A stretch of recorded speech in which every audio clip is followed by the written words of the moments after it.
even when people say, what is the win? Like sometimes I had someone who asked me that question. What would you say is your achievement in all the advocacy that you're doing? I say it's the fact that there are a lot of young people who have voices, who are very vocal, who are out there, who can stand, who can speak. The likes of the very dark man, the likes of the Mama P, the likes of Peter Aka, the likes of Zachary Idris, the likes of Sea Dogs, and all of, and a whole lot more, the likes of Justice Crowd, and a whole lot more out there. Some of you I might not have mentioned your names. Please don't be angry. It's not because I look down on you. It's basically because half of the time I'm very poor with names. Even when I'm saying this one in my head, I'm like, let me, because I know someone will come and write on the comments and say you didn't mention these people. It gives me such tremendous, feeling of gratitude that Nigeria has come to this place where so many young people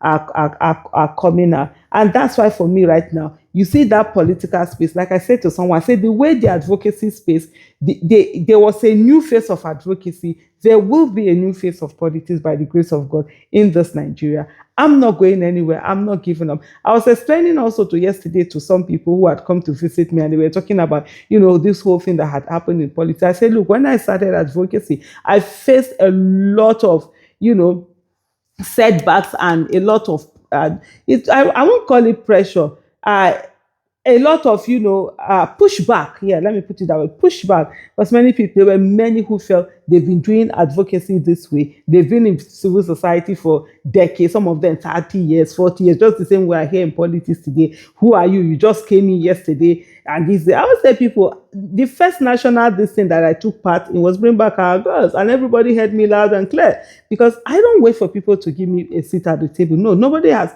People don't give me seat at the table. I drag my own table. There where there's no table, I use my, even if there's no matter, I'll sit on the floor. The thing is that you see my face, so you go tire for my face. And I was telling someone, I said, look, Dr. Obieze had to literally fight a lot of people for me to be able to get certain things, especially when they wanted to make me sit out coordinator, also when they wanted to make me, the head of the Bring Back Our Girls movement, the strategic team, the chairperson of the strategic team. So I'm used to all of this manner of things. But this politics, will we open it by the grace of God in such a way that young people will be the ones that have to take control over it. Today, if you look at the advocacy space, the voices that you have today, unlike before where it was more of the older generation that had the mouth, that owned the space and had the guts and whatever to talk. Now, most of the people who are actually doing the advocacy and all of that are young people, and that's the way it should be. And we can also get that